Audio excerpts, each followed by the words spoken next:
welcome to Talk This. It's dangerous to podcast alone. I'm your, oh no, I'm hungry now, host Madelyn.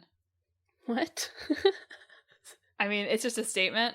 I've skipped my Sunday brunch or whatever, but relevant to one of my games. Alright. I'm your laden down with video game consoles host Emma. And thanks for tuning in to this week's episode of Talk This. This week, it's 6 weeks in gaming. I think it's maybe our first 6 weeks in gaming of the year. It's possible. I think they've been 7 weeks in gaming. You're asking me to do a lot of math in my head that I'm not going to do. Last time was 7 weeks in gaming because there was the PAX episode, and I think that the time before that might have been 7 weeks in gaming because of like the year-end episode or something. So seems possible to me. So 6 weeks in gaming, a novel thing. So let's talk about it. What we've been playing this late spring and early summer? Wow, it is going to get toasty in New York this week and everywhere. It's been very hot here already. So No. You don't understand what's coming. I had to go out and water plants, so. Wow, a real side quest for Emma. I did. Gardening farm simulator. I have touched grass, everyone. Well, shall I start us off? How many games do you have? I have 5, although I realize that I need a segment to talk about an upcoming television show. I have 7. Then go. Okay, I'll just knock 2 quick ones off. The Cold Steel No, there's no Cold Steel report yet. I have not started whatever the other one's called. Reverie. I have not started Reverie yet. Thank goodness. I finished Long Gone Days, which was like the fight back against the private military game that I was playing. It was fine. To be honest, it's mostly left my mind at this point. Like, I played it, I enjoyed it, thought it was fine, but nothing's really, like, stuck with me. So, yeah, that's sort of my take on that. And then, I got a Steam Deck. Yeah. How many consoles do you own now? I've got everything now, essentially. I don't have VR, and I probably won't, but other than that, I have everything. You have a Switch, you have an Xbox, you have a PS5, and you have a Steam Deck. Yeah. And a DS. And a DS, yeah. Okay. You actually don't have, by virtue of the fact that I have 3 PlayStations, you actually don't have so many more than I do. Okay, but one of those PlayStations is my PlayStation, for what it's worth. Do you really want that one? No, I'm just saying. Oh, you're talking about the PS3, aren't you? Yes. Yeah, I was like, for a moment I thought that the PS4 was yours, and I was like, actually, you could have that one back. My PS4 is at Dad's. I know. Actually, you should have given me that one. Sorry. Sorry, I really have 3 consoles and a statement piece. I think your PS4 was still functioning when I gave mine to Dad. So. It was. Oh, those were the days, listeners. It's backwards compatible, so you should really turn your PS4 into, like, GameStop and not mention that it's... Check. You know what? It does turn on. Yeah. Okay, anyway. Well, I consider my trade-in options. What do you think I'd get, like $30? Possibly immoral things to think about. Nice. Anyway, I got my Steam Deck, and the first game that I played on it was Indica, which we're talking about next week, so I'm not going to talk about it too much here. But it was a good game. It did make me worried as the first game on my Steam Deck that, because I bought it refurbished, right? They're selling refurbished ones now. And I was very worried that the battery life was just absolute dung. Like, was like dying within like an hour. But no, it was just Indica. Just Indica made it die in like an hour for some reason. It's a bad test case. Yeah. So it's been fine with all other games I've played on it. So if you also bought a Steam Deck and are now playing Indica for your first game, don't worry. It's no big deal. It'll be fine. So that's my quick start off. Quick lightning round there. Okay, I can follow with the lightning round then. Because I already talked about it. I had finished Monument Valley, I think, when we talked about Monument Valley on the show. I thought you had like 3 levels No, I had left. like 2 levels left. Yeah. You're right. I might as well have finished Monument Valley. Yeah. When we talked about it on the show. I mentioned last week that it almost tricked me into getting a new phone, Monument Valley. Yes, yeah. So in case you didn't listen to that, yeah, be careful about your phone storage, kids. Because it just does funky. It makes it want to sleep, apparently. But similarly to your first game, maybe not quite as damning with faint praise as yours. I found Monument Valley like delightful and engaging and lovely when I was playing it, and I do think I need to make, my resident philosopher. It seems relevant to the work of my resident philosopher, my philosophy summer intern. So yeah, it's just in like involving the imagination, right? Sure. Yeah. So I feel like there's something to maybe he should play it. And it didn't overstay its welcome. I understand why Ariana Grande loved it, right? Yeah. That said, I also don't feel like it has like stayed with me.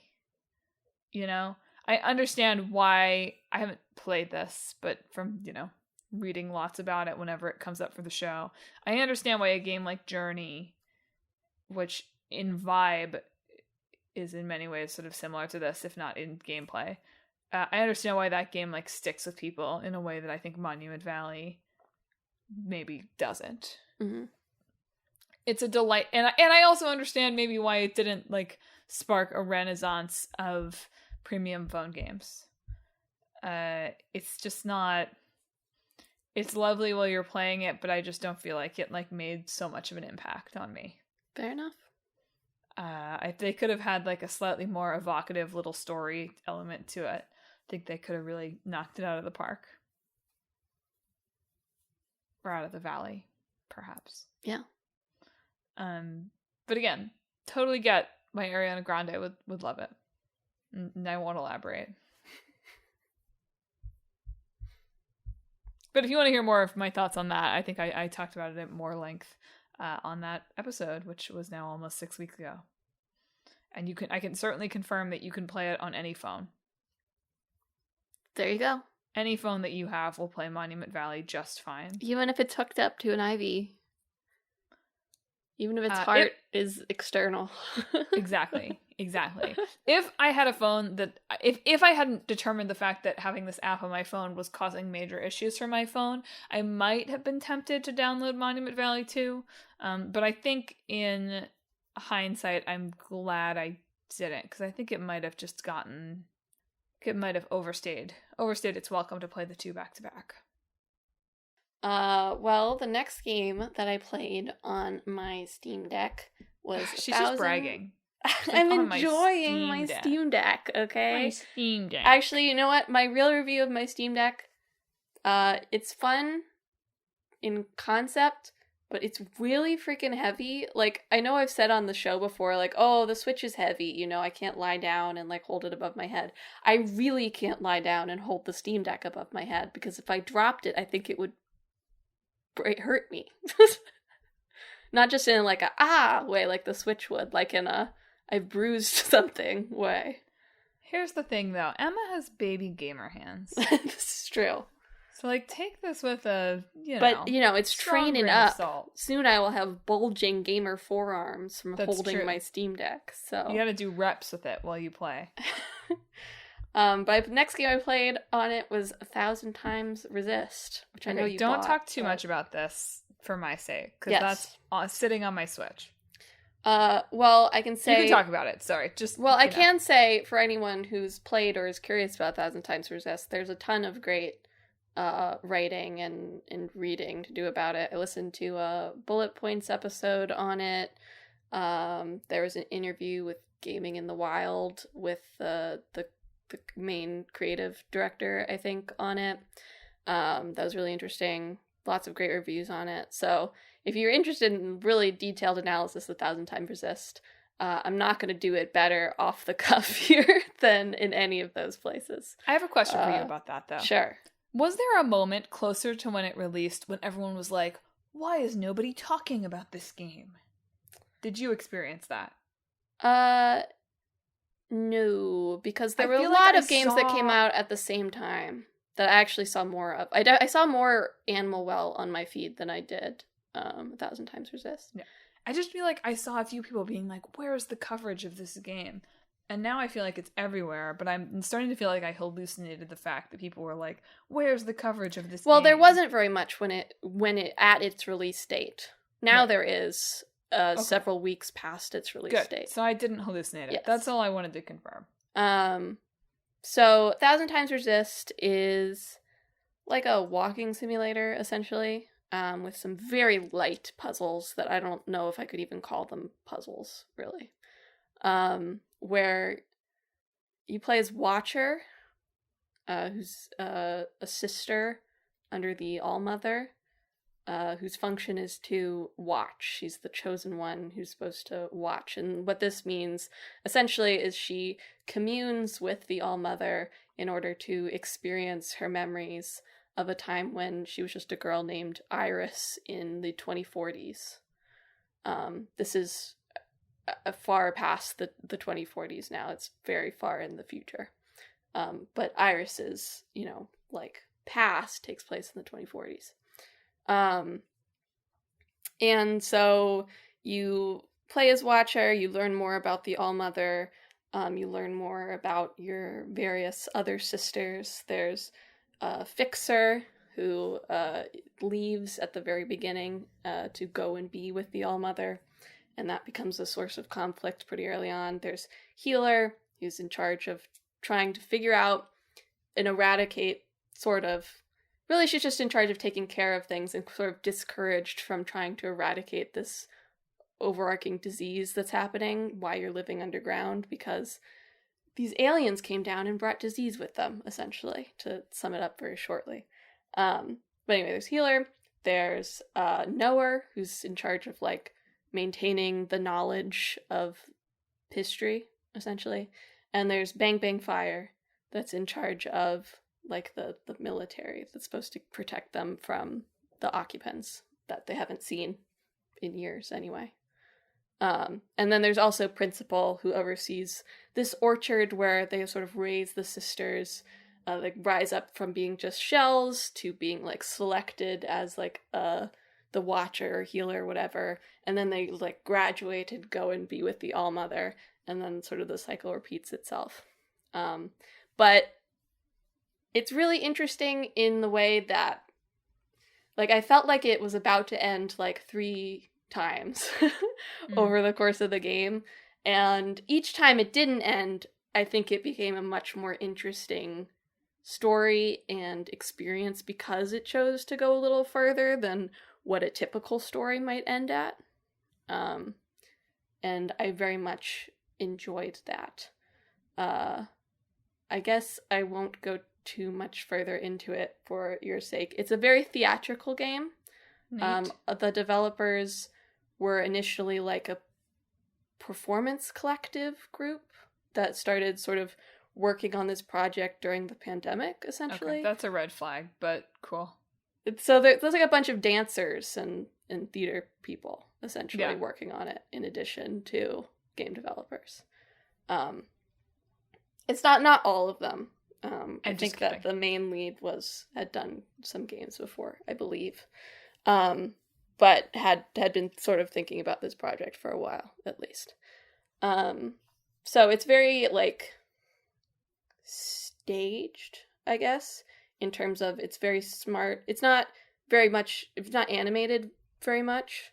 It's just about, sort of the shot composition itself, and sort of making these tableaus in each moment that are very effective for sort of conveying its mood and tone. So yeah, I think that's probably my favorite game I've played this year so far. I think if anything beats it, that'll be great. That'll be that'll be a really good game, But yeah, I just was very enraptured by the whole experience. It feels very complete. They in the interview with Gaming in the Wild, they talked about they basically developed it in order. right? Which is not really how games get developed, right? You usually are working on various different things with various different departments. But in this, it's like they sort of like did each chapter one at a time, and like made it that. So I think that helps the writing a lot because it can like actually build out like motifs and themes and have callbacks and that sort of stuff, in a way that feels very natural. Does the story have The Giver vibes? Some of your description seemed a little The Giver. I think you could, yeah, a little, yeah. It definitely reminded people like to say the aesthetics are very Nier Automata, obviously. Sure. But I don't think it really has that much in common with Nier Automata in terms of Nier Automata is a little theatrical, goals. Perhaps in a very different way. I don't know. It reminded me most of Kentucky Route Zero in terms of vibes, I guess. Oh boy. When do you play Kentucky Route Zero, Madelyn? I have to start over. I played chapter 1. Just get it not on your Mac or something. No, that's the problem. It is, yeah. Anyway, that's enough about that, I guess. You said Steam Deck. I say Steam Table. I played all of Venba in a day because it's pretty short. I enjoyed it. Did we talk about Venba on the maybe just in the context of cooking games? I played it. I know you did, but it wasn't a show game. I don't think. I think we just talked about it. Yeah, I think we just talked about it in some other side quest. Yeah. So Venba, if you're not familiar, is a narratively driven take on the cooking game genre, where you follow a family of Indian immigrants to Canada over the course of several decades as the couple has a kid and he grows up. And throughout it, you cook a bunch of delicious looking food. Did make me hungry. Mm-hmm. Wish it'd been a little more. Where's my vegetarian mode? But it's okay. I bet you can find, vegetarian options. I suspect that making. But I don't think it's very traditional to be vegetarian, I guess. Yeah. I suspect that making udapams is harder than this game makes it look. Sure. I enjoy, it's a very short and contained experience, and I thought the story was touching, and simply told. I did not, and I appreciated the idea of sort of like telling this through the like making food, right? Mm-hmm. But I did sort of feel like the gameplay element of making the food didn't always serve the story in the way that it felt like it could have. It felt like some difficulty was sort of artificial to me. I don't know if you felt this. Not that it was hard at any point, but the like figuring out the order in which to do things felt. I think just on one recipe I got stuck and didn't understand what I was supposed to do next. It was one of the early ones, so I did look it up. It just felt like it neither gamified it enough for it to feel anything like Cooking Mama, right? There's no timers to this. You try it as many times as you want. Nobody scores you, right?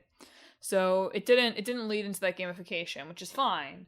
But then it's like, okay, if the cooking is going to be like really narratively driven, right? If it's just about how it makes you feel, so many, like the challenge, quote unquote, of so many of the early recipes is just that like your recipe book has gotten a little messed up, and so you're missing some words and you have to try to figure some things out from context. And sometimes, look, whatever. Here I come being like, I know how to make Indian food, but it was a little bit harder for me as someone who has done at least, what I think I have made some okay curries at home in the past. Not saying they're crazy traditional. They aren't necessarily from this culture, but it was sometimes a little bit harder for me because I was like, I think that what I do is I build the masala like this, and that's not, and like that passing familiarity with this actually sometimes made it harder because I was trying to do things in the order that I thought I would do them and not the order that the game was teaching me to do them. Yeah, I think that's just like a natural stage of like knowing only a little bit about something though. Yes. And it's like when you first start learning like a language, right? And then you start watching a movie in that language and you're like, those subtitles aren't exactly what I learned in my textbook. You know? Right. But the difference here is that I found it a little bit frustrating because I didn't feel like the game was giving me so much to go on in some of these recipes, other than like some trial and error. And the fact that I sort of felt like I knew when the spices should go in and they were going in at a different time was making it harder. Don't you, when you look at the recipe book, doesn't it like give you hints? There are some hints in the way it's structured, but I refuse to like use additional hints. Oh, it's just like remembering things like her mother said or something. So yes, there was one where I did have to do that.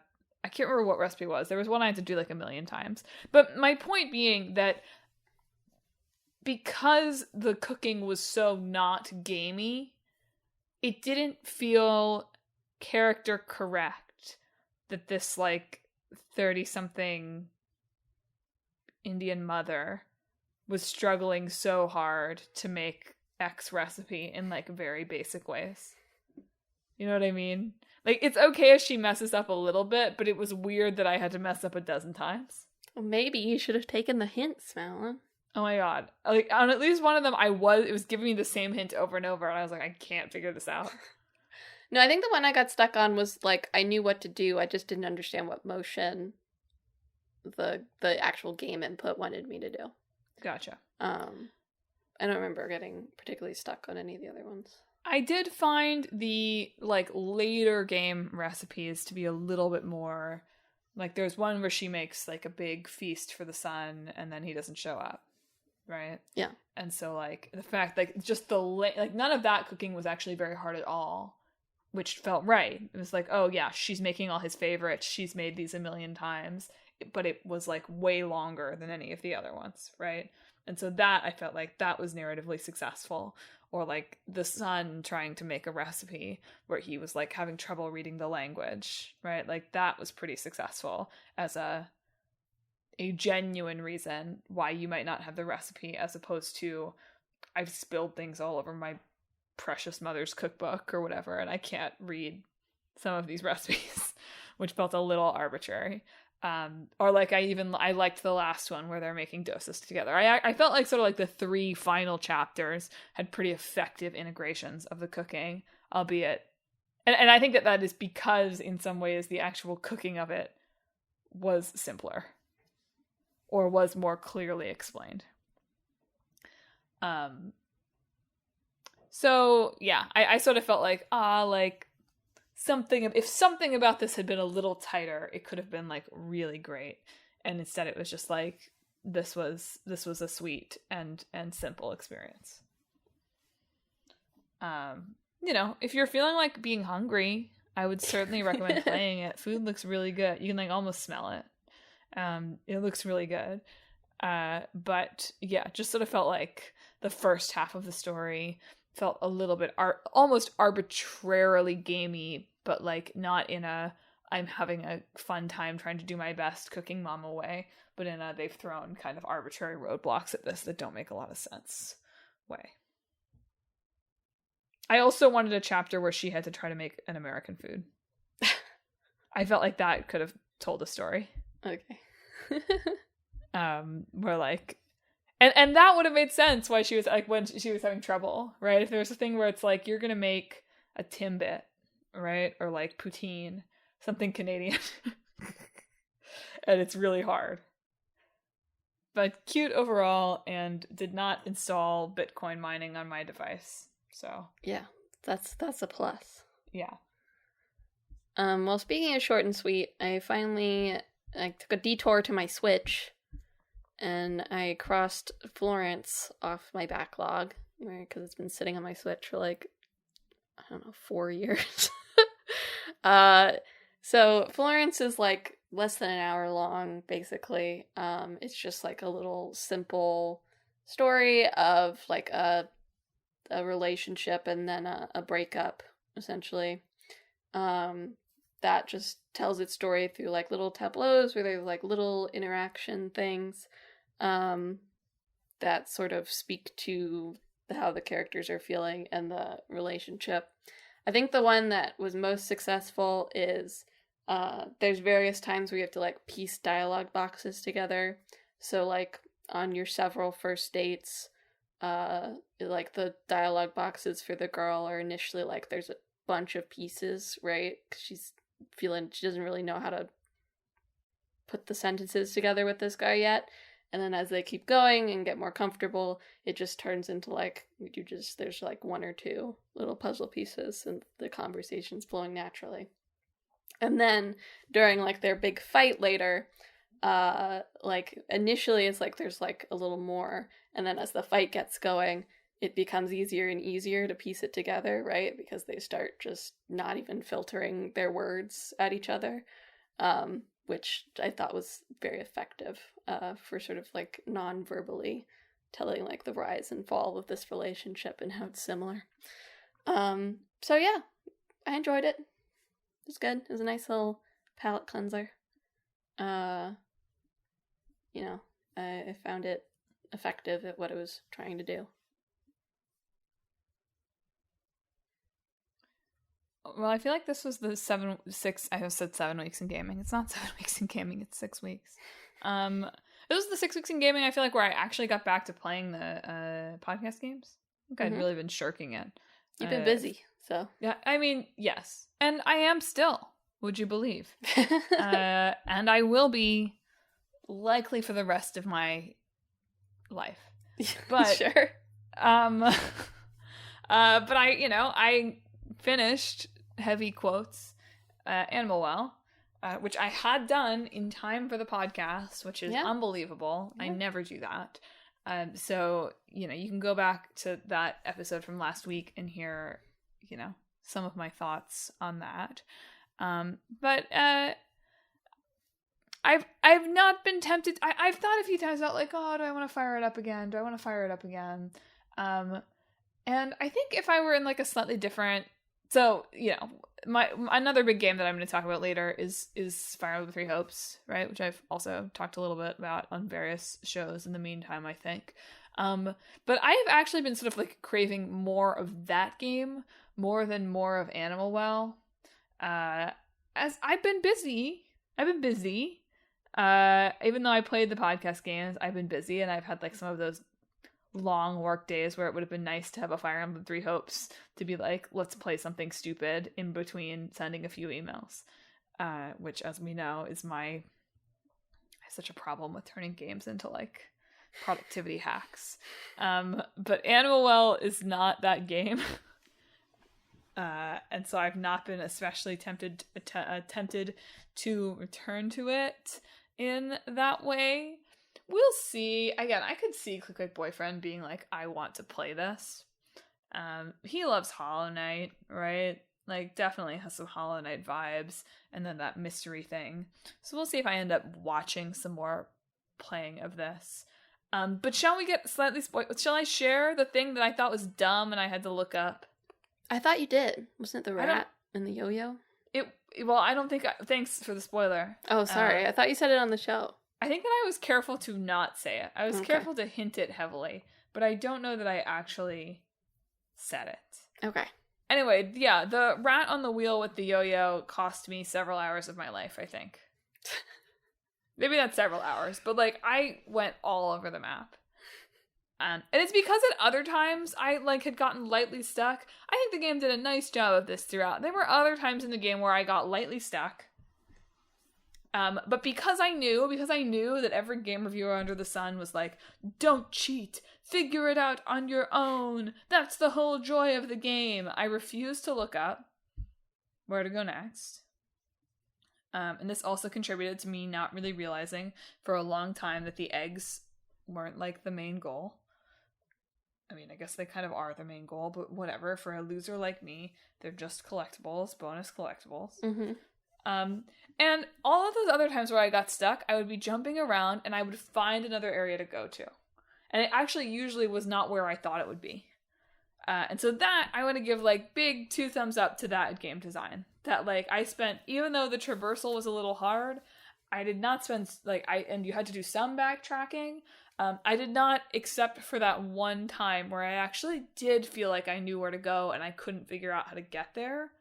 I did not ever feel like I was, like, running around, backtracking, banging my head against the wall. Sometimes I didn't know where to go, but I was able to discover it. So that was clever. That was good. I felt like that was, like, well designed. And it was only at the very end where, I don't know, and I realized the animals in the background are probably part of some kind of larger puzzle that I did not engage with at all. But, like, you don't really interact with the animals in the background very much. Why would I think that the rat on the wheel could do anything? Wah! Wah! Why would I think that? I don't know. I feel like I had, like, one other thing to say, and I can't think of what it was. It was good. I liked Animal well. Oh, I know what it was. The puzzle that takes 50 people to solve is a crazy, like, people gotta stop doing this in their games. Why? I feel like these like, crowdsourced puzzle things are, like, appearing more often, and to that I say no. Why? I don't know. I just do. I'm just taking a hard stand. Okay. It's just the kind of thing that I'm not willing to be in a Discord. That's why I say no. I'm not willing to be in a Discord. Fair enough. All of us should aspire to not be in a Discord, to be honest. I'm just not. I'm not willing to try to find 50 strangers. It's clever, I guess. It's cool. I like, enjoy reading about it, but, like, it's not for me. Anyway, go back to last week for, more into different thoughts on Animal well, but, it's worth picking up for sure. Well, continuing with the May indie deluge. Woo! We've covered, I think Indica was actually the end of April, maybe. Whatever. But we've covered, this will be the 4th of the May indie deluge. We did pretty good. Uh-huh. I played Lorelei and the Laser Eyes, which is the new game from Simogo, who made Sayonara Wild Hearts. This one... I read an article that was, like, comparing that to the puzzle solving in Animal well. Yeah. Well, it is a puzzle game. You are a woman. Are you Lorelei? Who can say? The only person who addresses you calls you Signorina. So, in Italian. This is a good moment to say that whenever I have to get a haircut before an event, I feel like Lorelei Gilmore from that one episode of season 4 of Gilmore Girls. She's definitely not Lorelei Gilmore. You sure? I'm very sure. Not a Gilmore Girl I'm game? extremely sure that she's not a Gilmore. And you've arrived at a hotel after receiving, you're there to meet him at the hotel. Cool. And in order to meet him at the hotel, you have to solve various sort of puzzles. That's mostly done by, like, collecting various pieces of information and then figuring out how you apply those pieces of information to different kinds of locks, essentially. So in a lot of ways, it's about, like, collecting information properly, right? And then sort of just applying that information. So it's much more, I think, clinical about its puzzle solving than something like Animal well. Yes, that's what this article said. Yeah, it very much more has a clinical tone to it as well, on purpose. And this article said, too, that it's like they could text their family who wasn't playing the game about puzzles. I wish I remembered where this article was from, but I didn't because I hadn't heard of the Lorelei game, and I was like, what is this? I don't know. But it said that this author felt like they could, like, text their family about Lorelei puzzles and they could help, whereas if, like, they sent a picture of an Animal well screen, it'd just be like, what is that? Yeah, yes. They're definitely much more word and number-based puzzles as well, in Lorelei. But anyway, you find your way into this hotel. You discover that there's lots and lots of puzzles in this hotel. When you meet him, he tells you, like, oh, we're gonna solve the soul of art and put on a show for the cosmos. And he talks in a very distinct sort of way that I can't emulate. It was a good attempt. I felt like it was distinct. Yeah. So, he tasks you with finding the script pages that you were apparently supposed to bring him, and along the way you find various other kinds of puzzles. There's a strange old woman with laser eyes in your room that he told you to go to, and he says, no, there's not. I think we've all had that experience in a hotel. Airbnb these days, am I right? And you discover this sort of various different sort of mirror dimensions that you can enter in different parts of the hotel as well. There's a mazes is also a big part. There's a lot of number and word puzzles, but also a lot of literal mazes that you have to figure out how to navigate. Wait, sorry. You're saying it's about a character named Lorelai in a kind of a weird old hotel? Yeah. So, is it, called the Dragonfly Inn? No, it's not.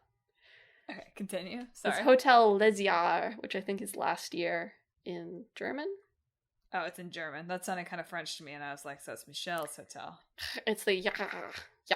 It's German, right? That sound. Apologies to the Germans, I guess.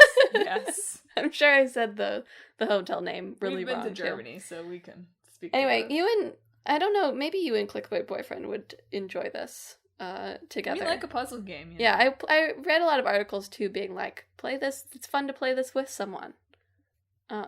Which, true, probably. Was Molly Wally able to help with the puzzles? Molly Wally was not very helpful with the puzzles, if I'm being honest.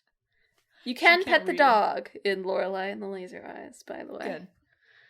Good.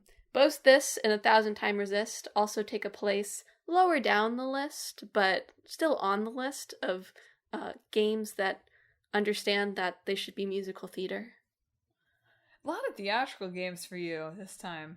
Yeah. They're lower down the list. It's not like Alan Wake 2, right? But we've still got musical numbers here. This is a great theatrical feeling episode that we're doing here. Yeah. And Lorelai is very much also about, the act of making art as well. So, there's that too. But anyway, I solved it. I didn't find every American dollar, but I'm not going to do that. We can't, we just all can't. We can't find every American dollar. It tells you at the start, you don't have to find, there's a percent meter of truth that you found. And they're like, you don't have to find 100% truth. And no, but you have to find 99.5% truth is what they don't tell you to get to the end of the game. So, take that little note with a grain of salt. You don't have to find every American dollar, is what they mean to say. Okay. Well, speaking of Molly Wally, while I was back visiting Talk This DCHQ, I played some Monster Rancher, and I named one of my monsters after Emma's dog. Yeah, they sucked. Yeah, Molly did kind of suck, to be perfectly honest. Could not measure up to the real thing. Here's the thing that I want. I would like for them to remake any of the other Monster Ranchers. Yeah. I really like the gameplay hook of Monster Rancher. It is exactly the kind of game that I want sometimes, particularly in times of I want a game that has some progression, but I'm feeling I need to feel like I'm accomplishing something kind of a game, right? My own sort of Nintendo Switch therapy, perhaps. And Monster Ranchers 1 and 2 are simply too old. I want the ones that are where I can have 4 monsters at a time and they can be friends. I want the one where over time you unlock new places where you can train your home base is somewhere new. Do you remember that one? Sort of. Yeah, me too, sort of. So I think that there are 5 of them. I wish that they would remake any of the newer ones. Or, God forbid, give me a new one that isn't like kaiju themed. I just want a new normal Monster Rancher. You don't have to do anything different. It doesn't have to be fancy. Who made Monster Rancher? What? Who made Monster Rancher? What company is it? Tecmo. Tecmo? Koi Tecmo then. Koei Tecmo, thank you. Well, I don't know if it was probably just Tecmo when they made it, but it's Koi Tecmo now, I think. That's probably right. So this is my cry to the universe. I would really just like a Monster Rancher that has slightly more modern mechanics than these ones. Because it's just a little too frustrating. It's just a little too unforgiving. Feels like it's just a little too luck-based. And if I had one that was just a little bit kinder and gentler and had a few more features to it, I would play the heck out of it. And don't worry if you hear any rumbling sounds in the background. It's just the monsters. I did enjoy Molly's little, like, triumphant little hip thrust stance. Molly was a funny looking monster. For sure. What was do you remember what song was used? I don't. I think Molly was one of the Haikyuu themes. I thought that one was too rare and special for you to... but I can't remember if I used a different one. It might have been a Jukebox the Ghost song. I think it was Jukebox the Ghost, yeah. Yeah. So she had a groovy little dance. Yeah. A real weirdo. I did have to put her in the freezer. I played a little more afterwards. She was getting old. So you freeze them? Yeah. I mean, you could let them die. Oh, I see. But said you freeze them in eternal torment. I think that you can eventually merge them into other monsters. Okay. So yeah, new Monster Rancher, new Katamari. Please. How many do you have? When should I talk about Yakuza? I have 2 more. Oh, we can finish it. We can have our Jeff's Hot Gamer Summer plus like a Yakuza, like a Dragon Yakuza discussion at the end. So funny. To close it out. Yeah, go for it. Perfect. Okay, stepping away from my Steam Deck once again. I'm still playing Lightning Returns on my Xbox. I was really hoping I would finish it before this, but at a certain point I realized I wouldn't, and so I sort of slowed down a little bit so I'd still have a chunk of the end to like talk about next time. I've been a little too efficient in Lightning Returns.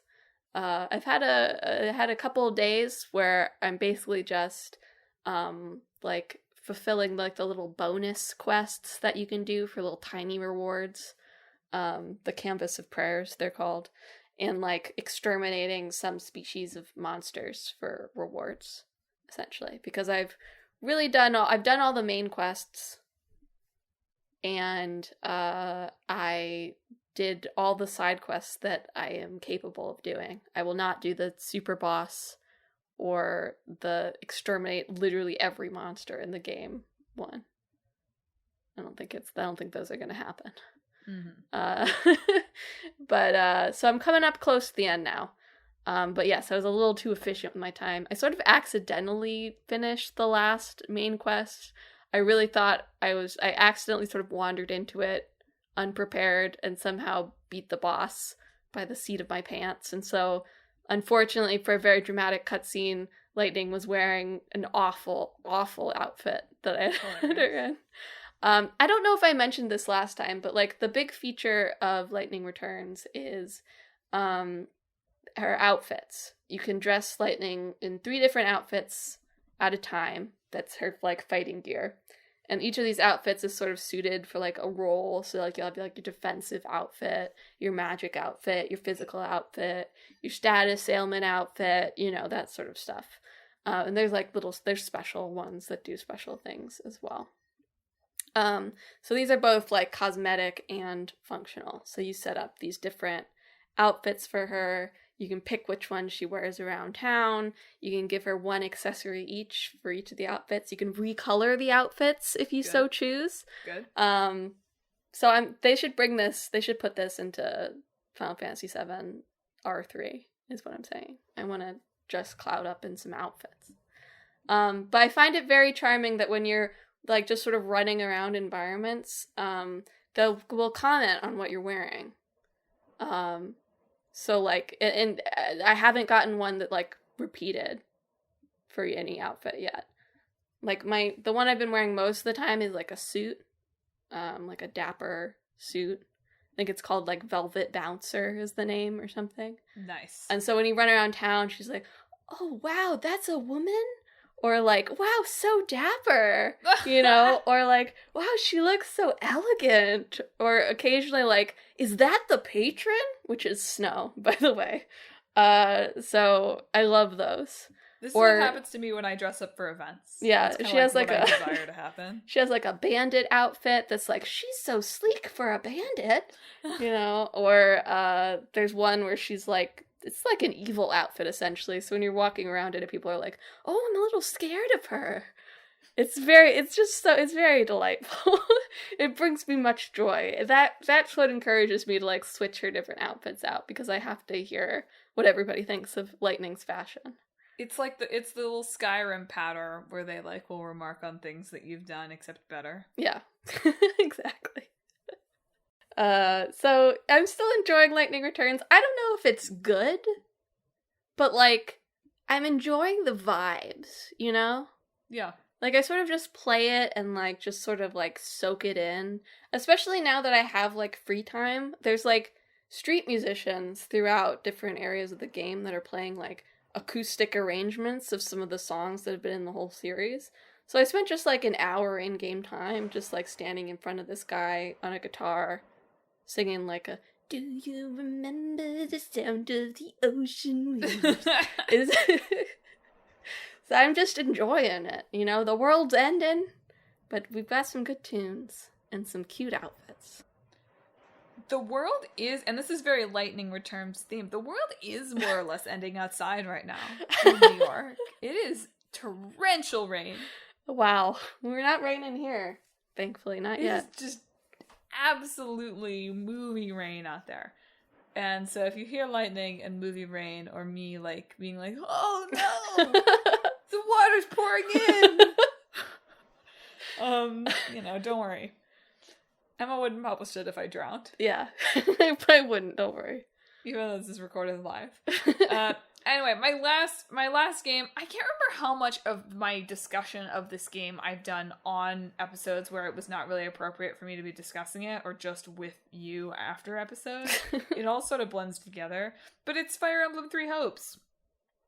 Alas, my fears were vindicated. But not quite in the way that I expected. Yeah. Man, it is such a bummer that they were allowed to set up something interesting with the Golden Deer, or whatever, the Federation, the Alliance, and then just absolutely be like, forget that. That's kind of what happens. It was so interesting that they set up, is Cloud trustworthy? It was even interesting that they set up the, like, he's the king now, like, he's kind of a dictator king now, like, is that okay? They set up, like, he killed his brother, right, and nobody knows. Like, and we've got these Almirans, like, running around with us and nobody knows. Even the, like, it's hard, like, I refer to them as the names. Even the Mad Dog versus McOp thing. The Byleth versus, what is it? What is the character's name? It's the canon name. It's really escaping me right now. It's like, so. Shurs? No. Doesn't sound real. I don't know. I don't remember. Sure. Anyway.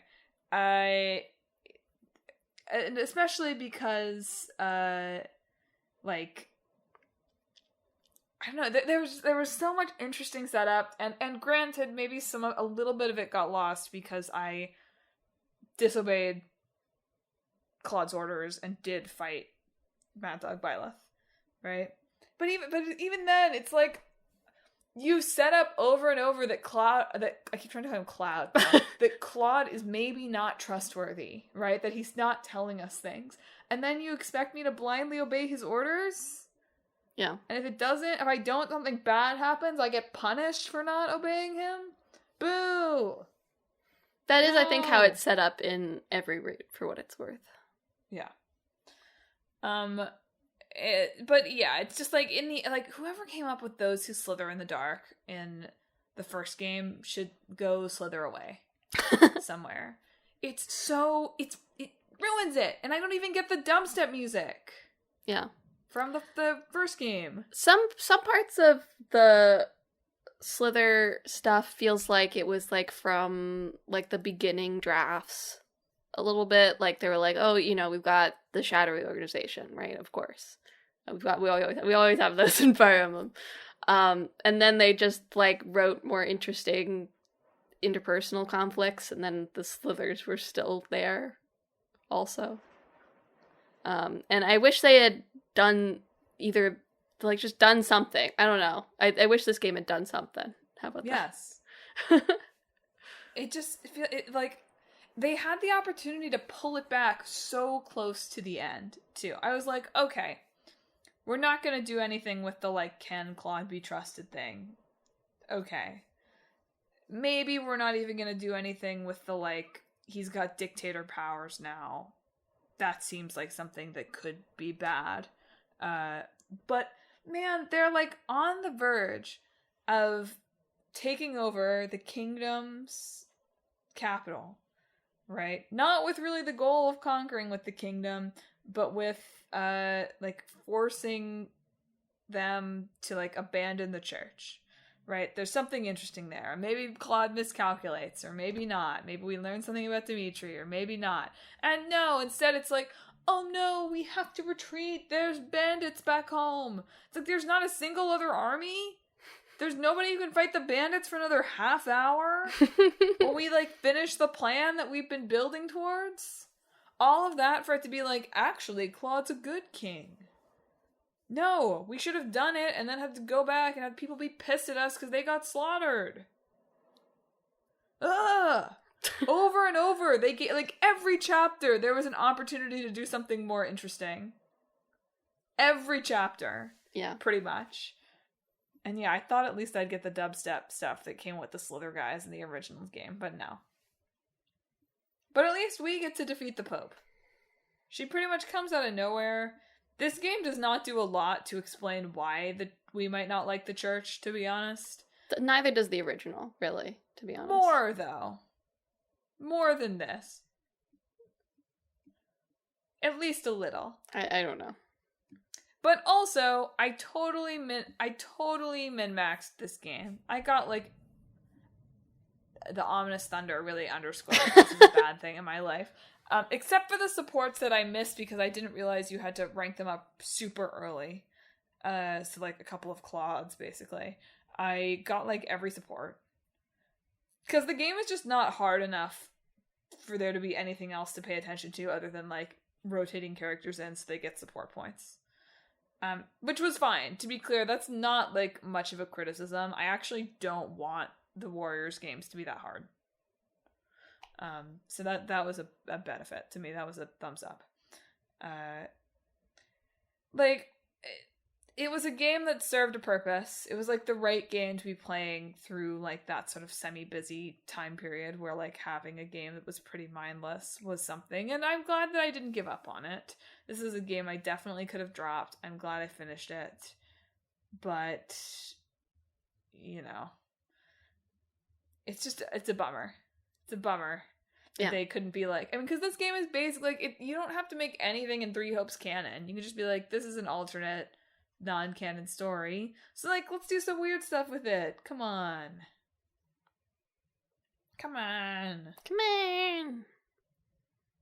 We didn't even have to murder. We only killed like 2 of the other kids.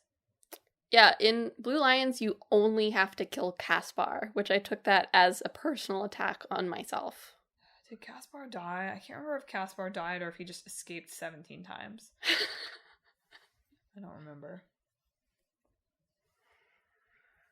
Well, my last game, back to my Steam Deck. The one that really made me be like, yeah, this system's heavy and my palms are sweaty. Heavy, palms are sweaty. I'm playing 9 Souls, S-O-L-S, as in solar, not as in soul. Which is from Red Candle Games, who made Detention and Devotion, which you may have heard of Devotion because of the whole scandal, because there was a Xi Jinping looks like Winnie the Pooh file in it, and their publisher pulled it from Steam over that.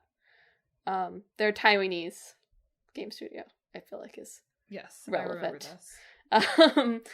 So they pre-release made those are both horror games. One's a 2D side-scroller horror game. One's a 3D horror game, and this is a Metroidvania.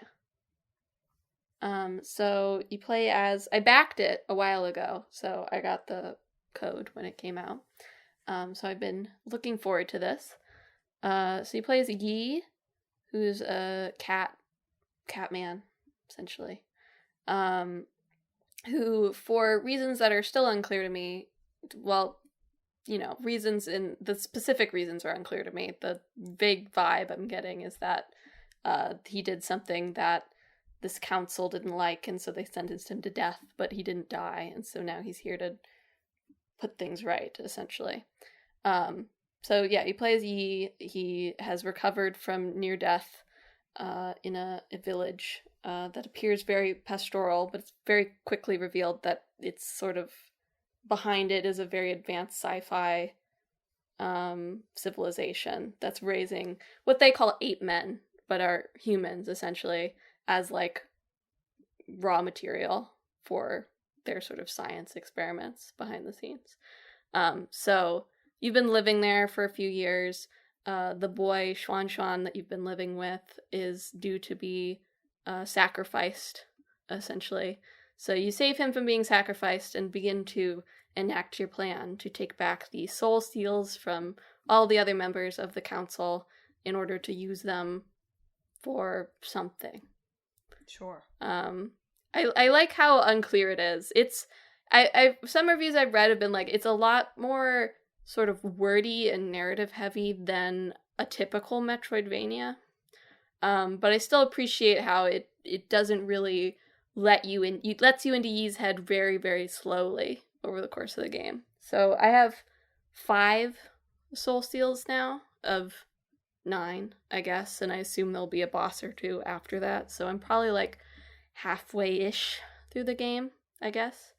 The clear points of inspiration that's not shy about are Sekiro and Hollow Knight, but I haven't played either of those games. So what it actually reminds me of is like a few steps below in difficulty, but it actually reminds me of like the data fights in Kingdom Hearts, in that it's very much like a call and response kind of battle system, right?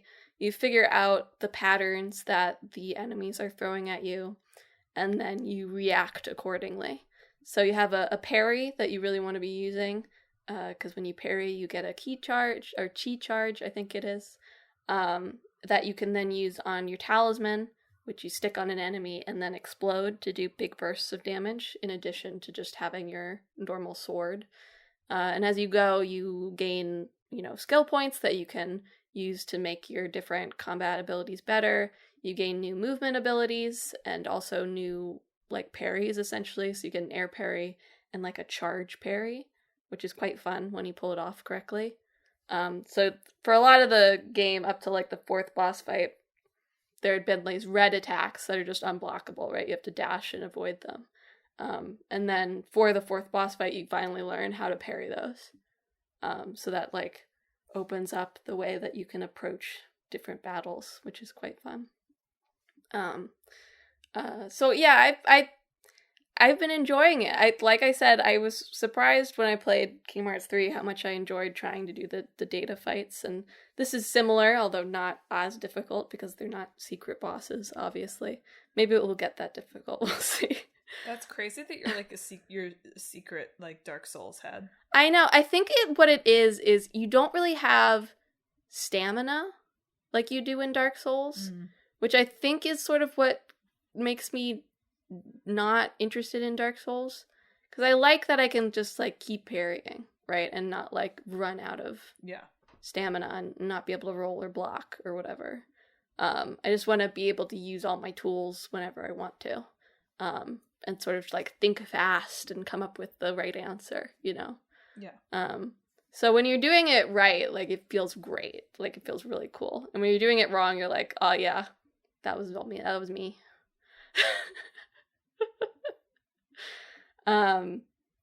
And so there's also like sort of a hub world where you go back to, as you go through, you can Xuan, the kid you're living with, sort of follows you into this place and ends up sort of living in your base. And so you can find things for him to bring back and give him that he will then, like, interact with in various ways. Then you'll come back and find him interacting with things that may unlock new things for you to do, or ways to get to places you previously couldn't get to. And yeah, it's really good. It's still got a bit of that, like, horror edge to it too. Like, there's a lot of like, it opens with, like, there's, like, big scenes of violence and gore, and it means it. There is a lot of gore and some disturbing content within it. So it's not for the faint of heart, I would say. There's a lot of Yi's heart coming out of his chest imagery. So, yeah. But, you know, I don't really play these games, but I'm very much enjoying this. And I think, you know, the fact that it is more narrative heavy and wordy, as opposed to something like Hollow Knight, right? Is really making it work for me, you know? It's like the Hades of roguelikes, let's say. Oh boy. Metroidvanias. No, I just mean in terms of, like, that one's a little more wordy than, like, your typical roguelike too, right? And that's what's appealing about it for me. I gotcha. So I'm excited to continue playing it. I just beat the first boss that had 3 phases. I felt like I was, like, my heart was racing. My arms were hurting, my palms were sweaty. Who needs exercise? My forearms are growing strong. Yeah. Yeah, this is the first game on my Steam Deck that's required me to, like, do more than, like, walk and click on things. So yeah, I'm really feeling it. Yeah.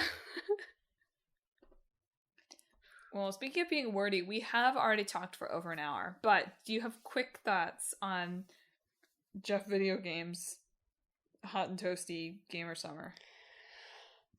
It was fine. There's nothing particularly exciting at any of them. There's stuff I added to my wish list, you know, to check out later. Demon School got a release date. I've been looking forward to that since we played it at PAX a couple years ago. They showed Citizen Sleeper 2. There's probably some other cool stuff. Expedition 33 looks cool at the Xbox showcase, but I don't know. It was just like I'm not letting myself play the Alan Wake 2 DLC until I finish Lightning Returns. So yeah, it was fine. It's sort of hard, like, he addressed the layoffs at the beginning. I don't know if you watched any of this, but, like, I didn't, but I heard about him addressing the layoffs. He was like, but look at the top 8 selling Steam games, you know, right? Like, these were all made by a single developer or a small team of developers. And it's like, I mean, I feel like that's the best. What can he do? I know, that's the best you can expect from Jeff, but it's like such a weird, it's worse than just, like, saying it and then moving on. Like, he's making some point about, like, how anyone can make a successful game. His point always has to be that games are more exciting than ever, right? So yeah, I know. It's just it just felt a little bit. I don't know. No, there's sure, of course, the empty, it did, but vacuous husk inside of him somewhere that he retreats into occasionally. Yeah. They announced that there's Blumhouse is doing a games thing now for horror games, focusing on independent creators. Outer Sloth seems cool. The Among Us people did an indie game fund. So, like, there's stuff happening that seems good for indies, you know, and good for those sort of people, but I don't know. And obviously watching, like, Xbox's showcase and seeing all these people who've been talking about their studio closures, like, talk about how Xbox is doing great, is a little bit, like, disorienting. So ultimately it's I don't know.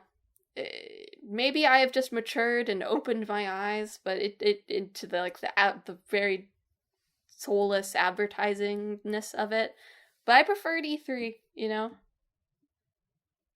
Well, it doesn't help that there was nothing huge here. Sure. I think that's, you know. Even then, like, stuff that's huge, they could show a trailer for Kingdom Hearts 4 any time, and I would be very excited, you know? But that's what I mean. I think that there's a lot of complex factors here, but I think the biggest thing that, for me, made this mostly uninteresting is that they did not really announce anything that felt like, wow, that's a big thing. Yeah.